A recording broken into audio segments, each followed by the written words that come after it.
C'était une légende, un monstre sacré de la chanson française. Ses chansons ont fait le tour du monde. Emmenez-moi, la bohème, je me voyais déjà. Charles Aznavour est mort, il avait 94 ans. Avec moi sur ce plateau, Charles Berling. Rebonsoir. Vous êtes comédien, chanteur aussi. Et Yves Bigot, directeur de TV5 Monde et surtout critique musical. Merci Yves d'être avec nous. Alors avant de revenir sur cette carrière incroyable, je vous propose d'écouter Monsieur Aznavour. Vous me voyez déjà en haut de l'affiche, en 10 fois plus gros que n'importe qui, mon nom s'étalait. Vous me voyez déjà adulé et riche, signant mes photos aux admirateurs qui se bousculaient. J'étais le plus grand des grands fantaisistes, faisant un succès si fort que les gens m'acclamaient debout. Je me voyais déjà cherchant dans ma liste celui qui le soir pourrait par faveur se prendre à mon cou. Charles Berling, quand vous entendez cette chanson, vous dites c'est un peu ce que se disent tous les artistes. Vous aussi, vous voyez déjà. Il sait parler des artistes, des saltimbanques. Oui, il s'est parlé de la vie, parfois de la souffrance, du trajet de chacun des artistes qui va et qui vient. Et il s'est raconté ça merveilleusement, évidemment, dans cette chanson. Mais je pense que c'est aussi une ambition extrêmement belle, c'est-à-dire de vouloir exister, de vouloir briller. Et l'homme, au départ, il n'est pas promis, normalement, à devenir une grosse vedette de la chanson. Et cependant, beaucoup de critiques, sa voix, son physique. Il va se hisser, mais avec passion. C'est ça qui est beau. Et Yves, vous me rappeliez que c'était cette chanson qu'il a lancée, en fait. Oui, parce qu'il a eu un démarrage de carrière très lent et très difficile et douloureux. Hein. La presse anglaise l'avait même baptisé Has No Voice. N'a pas de voix. Donc, et en fait, c'est en chantant un peu un spectacle qui tout double à l'Alhambra, donc une salle de Paris, en décembre 1960, qui crée en fait cette chanson qu'il avait écrite à Bruxelles quelques mois auparavant, où il était dans le jury d'un concours de jeunes chanteurs, comme ça existait déjà à l'époque, et où il avait vu un candidat comme ça dont il pensait qu'il avait très envie, mais enfin très peu de moyens.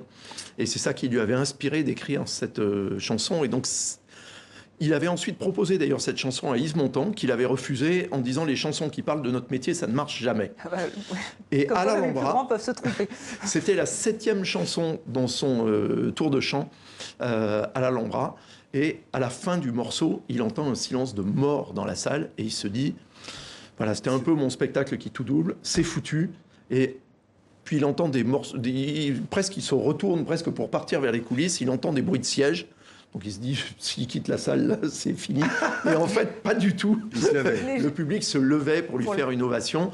Et en fait, sa carrière a véritablement démarré à partir de ce moment-là. Et aujourd'hui, il est devenu au fil des années le plus grand chanteur français. Il est connu dans le monde entier. On l'évoquait dans la première partie de 64 minutes avec Monique Giroux. C'est le chanteur français le plus connu, même plus connu que Johnny Hallyday.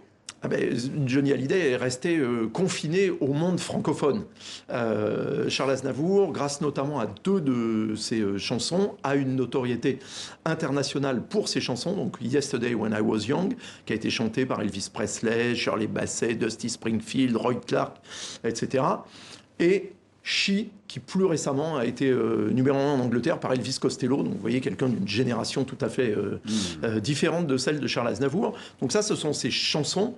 Et puis, il y a lui-même, en tant qu'interprète, qui a effectivement franchi, je dirais, la barrière de la langue, à tel point que quand le magazine Rolling Stone avait demandé à Bob Dylan quel est le concert qui vous a le plus impressionné dans votre vie, il avait répondu en 1964, Charles Aznavour à Carnegie Hall. Et en plus, Bob Dylan l'a repris, effectivement, Charles Aznavour, une chanson. Oui, il l'a repris. Et alors, vous nous expliquez que vous l'avez rencontré, Charles Aznavour, et qu'il vous a écouté chanter, et il y avait une grande bienveillance. Une vraie écoute, c'est-à-dire je me retrouvais devant un artiste qui regardait un artiste comme moi qui n'est pas habitué à la chanson, et il regardait ça avec beaucoup d'intérêt et en tout cas absolument pas de mépris, comme quand un acteur commence à chanter, on dit toujours, il y a toujours une espèce de suspicion permanente, mais pas du tout. Lui, il était juste intéressé d'écouter, parce que en plus j'avais chanté devant lui la chanson qui s'appelle Les Mains, que j'avais composée autour de moi. Les Mains, je trouve Ça me fascine, donc j'ai écrit une chanson là-dessus. Et alors, on s'est mis à parler de toutes les chansons autour des mains. Enfin, bon, c'est extraordinaire. C'est-à-dire, pour moi, c'est dans ce sens-là que c'est un être totalement exceptionnel. C'est-à-dire, il s'est absolument jamais laissé avoir par sa notoriété. Alors, on va écouter une réaction, celle d'Ivan Cassar, compositeur, arrangeur musical, entre autres. Et pour lui, c'est simple, c'était le Sinatra français. Écoutez. C'est un homme pour lequel j'avais beaucoup d'estime, beaucoup d'admiration. Je me sens terriblement malheureux et en même temps, je réalise à quel point j'ai eu la chance de travailler avec ce grand monsieur de la chanson française. Ce qui est extraordinaire avec Charles Aznavour, c'est ses qualités de chanteur et de musicaux. Pour moi, c'est notre Sinatra. Vous voyez, il avait une grande admiration pour Frank Sinatra et je pense que c'était notre Sinatra français. Et ce qui était fantastique avec lui, et terrible quand on travaillait avec lui, c'était son impatience. C'est-à-dire que c'était quelqu'un de doué et qui faisait tout très bien et rapidement.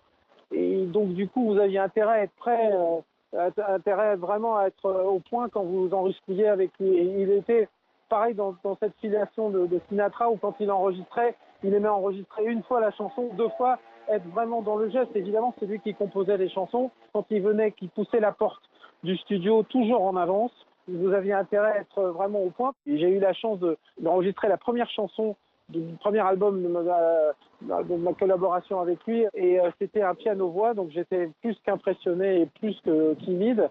Et il est arrivé dans le studio pour chanter. Et quand il a poussé la porte du studio, il y avait Charles Aznavour et il y avait Ray Charles qui était venu juste pour lui faire plaisir et pour l'écouter chanter. Donc ça restera gravé à jamais. C'était un homme entier, un homme de combat, un homme de passion et d'engagement. Donc quoi qu'il fasse, il le faisait à fond et c'est sûr qu'il va beaucoup nous manquer. Un homme qui va beaucoup nous manquer. Yves, une réaction à ce qui a été dit. C'était un bourreau de travail.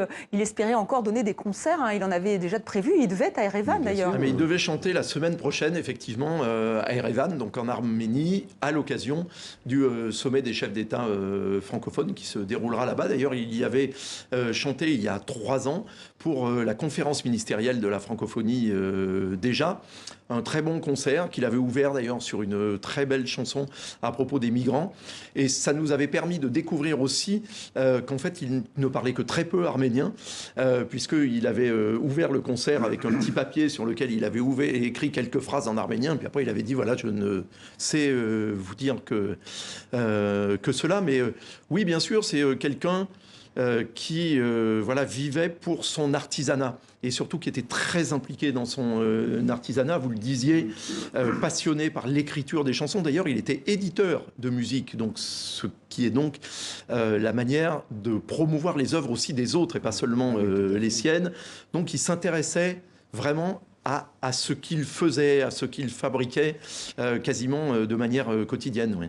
Mais c'est vrai qu'il était étonnant parce qu'il était ouvert sur toute... Il a parlé de chansons extrêmement sensibles à une époque où ce n'était pas évident. On peut parler de cette chanson sur les travestis ou Mourir d'aimer. C'était vraiment... Bien sûr, l'affaire Gabriel Russier, oui. Et voilà, il était toujours... Du point de vue de la pensée, il était extraordinaire. Vous parliez des migrants, donc sur l'immigration, il avait pas des discours... Il avait des discours extrêmement ouverts, généreux. Dans tous les domaines, il a fait des chansons sur l'homosexualité, mais bien sûr, comme il dit, très longtemps. Exactement. Mais il passait son temps. Enfin, on le sent. C'est un homme qui était d'une ouverture d'esprit fantastique. Et il a tout de suite compris que les États-Unis étaient importants. D'ailleurs, il est parti avec Édith Piaf. C'est Édith Piaf qui le découvre, Yves. Oui, et qui le maltraite en même temps un peu. Elle lui faisait faire ses premières parties. Elle lui disait tu es un génie con. Oui, ce qui est une manière à la fois de le saluer puis de le diminuer en même temps. Mais bon, Piaf était une immense star à ce moment-là. Mais oui, bien sûr. Et il lui a proposé beaucoup de chansons qu'elle refusait la plupart du temps pour l'engueuler après.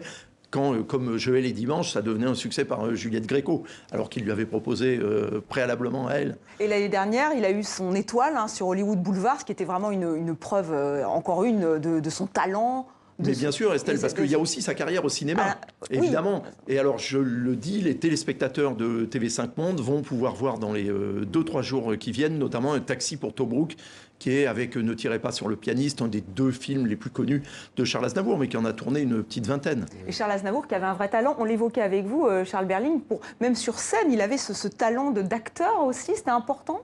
Ça faisait partie du personnage? Mais ça, c'est des artistes complets, et c'est des chanteurs qui on le voyait en concert, c'est-à-dire qui mettent l'interprétation au service de la chanson de façon magnifique. C'est l'école des Brel, des Piaf, de tous ces immenses chanteurs francophones.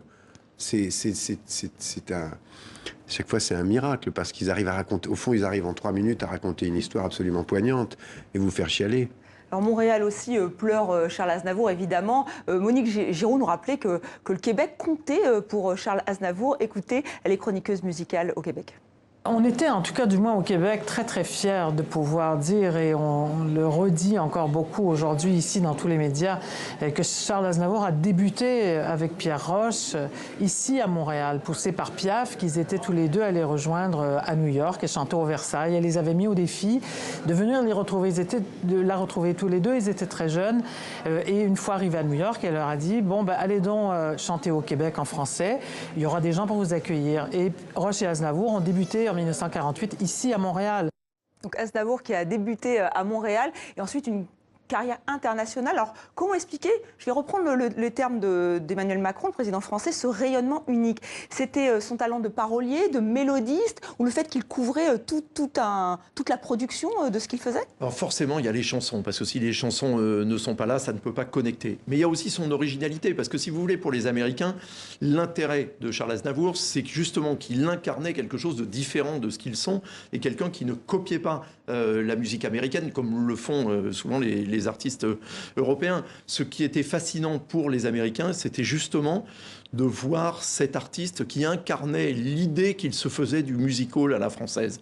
Il incarnait l'Olympia, il incarnait justement le successeur ou le contemporain de Piaf. Et puis avec cette énergie, cette dynamique aussi, qui est quelque chose qui, évidemment, toujours ce charisme qui impressionne toujours les Américains. C'est-à-dire qu'une fois qu'il était sur scène, il habitait la scène, il était chez lui, il la possédait, il la dominait vocalement. Et avec cette capacité aussi très étonnante et très rare, qui est de réussir des enchaînements vocaux tout à fait étonnants. Tous ceux qui se sont essayés ou qui peut-être s'essaieront demain à chanter « Emmenez-moi », par exemple, verront que c'est très très difficile d'arriver à passer toutes les syllabes de « Emmenez-moi ». Croyez-moi, j'ai vu beaucoup de chanteurs français très connus croire que ça allait être super facile, et pour des émissions de télévision, se dire « Emmenez-moi, allez, je vais le faire ». Et puis, il n'y en a aucun qui n'est arrivé au bout. Charles Berling, vous avez déjà essayé d'interpréter Aznavour? Non, peut-être qu'après, c'est mise en garde. Emmenez-moi, si je peux vous donner un conseil. Et il avait chanté avec Liza Minnelli. Pour lui, les États-Unis étaient importants. On a vu ces images l'année dernière, qui datent de l'année dernière, 2017, où il recevait cette étoile sur les Hollywood Boulevard. Et il avait vraiment un rapport assez proche avec les États-Unis. Écoutez-le. J'ai beaucoup travaillé aux États-Unis parce que quand on dit show business, c'est l'Amérique. Le pays du show business, c'est l'Amérique. Quand on veut faire une carrière, il faut passer par l'Amérique. Il avait raison, Charles Aznavour. C'est l'évidence même, en tous les cas, pour tout le monde depuis les années 20, en tous les cas. C'est comme ça. Mais vous disiez, il était effectivement très ouvert. La preuve, il a été, même s'il est le dernier des géants de la chanson française de l'après-guerre, lui, il avait été le seul à ne pas mépriser les jeunes chanteurs de rock français qu'on baptisait les yéyés. Il avait écrit pour Johnny Hallyday, beaucoup, pas uniquement Retiens la nuit. Il avait écrit Douce violence, Samedi soir, etc. Des rocks, pas seulement des ballades. Il avait écrit La plus belle pour aller danser pour Sylvie Vartan. Ce qui montrait que justement, ce n'était pas quelqu'un qui était cantonné à son genre, à lui, et qui regardait de haut ce que faisaient les petits jeunes. Il a été le premier et quasiment le seul à à les considérer quand ils débutaient. Alors, beaucoup d'artistes ont repris Charles Aznavour, même si on a bien compris avec vous, Yves Bigot, que c'était compliqué de reprendre, de chanter Charles Aznavour. Et notamment, Yuri Buenaventura, il était dans Acoustique, donc on va écouter cette reprise étonnante. C'est moi qui l'avais produit. Ouais. Voilà, on va écouter Yuri Buenaventura. Hier encore, j'avais 20 ans, j'ai caressé le temps et joué de la vie comme on joue de l'amour. Et je vivais la nuit sans compter sur mes jours qui fuyaient dans les temps. J'ai fait tant de projets qui sont restés en l'air. J'ai fondé tant d'espoirs qui se sont envolés que j'ai resté perdu. Ne sachant où aller, les jours cherchant le ciel, mais les cœurs mis en terre. Voilà pour cette reprise de Hier encore, de Yuri Buenaventura. C'est vrai, colombien, vous le rappeliez, oui, colombien. Un jeune artiste colombien qui avait fait ses débuts à Paris en chantant à la Coupole. Mais c'est l'éternel Paris, en fait, avec Charles Aznavour. C'est vrai que la bohème, tous ces airs, vraiment, il incarnait une certaine France. Oui, la vie française, effectivement, et les personnages, les caractères français de cette période des années 50, 60, pendant laquelle il écrivait. Il chantait, même s'il est resté productif jusqu'à très récemment, comme le rappelait Yvan Cassard, qui a enregistré beaucoup de ses albums avec lui, qui écrivait ses arrangements, qui dirigeait ses orchestres sur scène, parce que il fait partie de ces artistes dont la matière de ce qu'il faisait épousait qui il était, et inversement. En l'occurrence, il n'est pas mort sur scène, Charles Aznavour, mais il aurait pu. Oui, il aurait voulu. Et il aurait sans doute peut-être souhaité. Il y a des témoignages où il dit qu'il n'aurait pas voulu mourir comme il est mort, c'est-à-dire dans son sommeil, chez lui. Ce qu'il partage avec son meilleur ami et voisin, Michel Drucker. Voilà, ça c'est dit. On va revenir sur ses racines arméniennes, elles sont très importantes. Effectivement, oui. Il a toujours défendu, c'était un infatigable ambassadeur de la cause arménienne, de la reconnaissance du génocide. Ça, il faut le souligner. Il y avait cette très belle chanson, Ils sont tombés. C'était important pour lui. Bien sûr, et puis il avait chanté après le tremblement de terre aussi. Il avait réuni un nombre d'artistes français pour chanter « Je chante pour toi Arménie », qui s'était vendu à plus d'1 million d'exemplaires. Donc oui, bien sûr, il était... et on va le peser à Erevan la semaine prochaine. Il était l'ambassadeur de l'Arménie, non seulement en France, mais dans le monde. D'ailleurs, je crois qu'on lui avait donné, le gouvernement arménien lui avait donné un titre officiel d'ambassadeur de l'Arménie à l'étranger. Justement, il s'expliquait sur cette double identité. On va écouter Charles Aznavour. Je suis français et arménien. Séparer les deux est impossible. C'est comme quand vous mettez du lait dans votre café. Vous ne pouvez pas les séparer. Eh bien, je suis comme ça. J'ai un nom arménien, Charles Aznavourian. Et en français, je suis Charles Aznavour. C'est fantastique de pouvoir avoir deux cultures différentes qui vous apportent un plus pour vos projets. Et c'est ce que j'ai fait. Le français est ma langue de travail, mais avec ma famille, je parle toujours arménien. Alors Charles Berling, vous signez une autobiographie qui n'en est pas une, Un homme sans identité. Vous dites que vous avez plusieurs identités. Comment vous réagissez à ces propos de Charles Aznavour? Est-ce qu'on est tiraillé? Mais c'est ça que je veux raconter, disons, modestement dans mon livre. C'est-à-dire qu'une identité, justement, n'est jamais une chose figée. Aznavour, par son trajet, par son énergie, par son universalité, montre à quel point la France, la France qui chante, la France qui gagne, la France qui rayonne, c'est celle qui est capable de brassage. Et donc, j'appelle ce livre Un homme sans identité pour dire que l'identité, c'est quelque chose qui est toujours en mouvement, je suis acteur, donc je multiplie les identités, si vous voulez. Donc c'est fort de cette expérience que j'ai écrit ce livre qui essaie de raconter ça et qui raconte comment des personnages comme Charles Aznavour sont...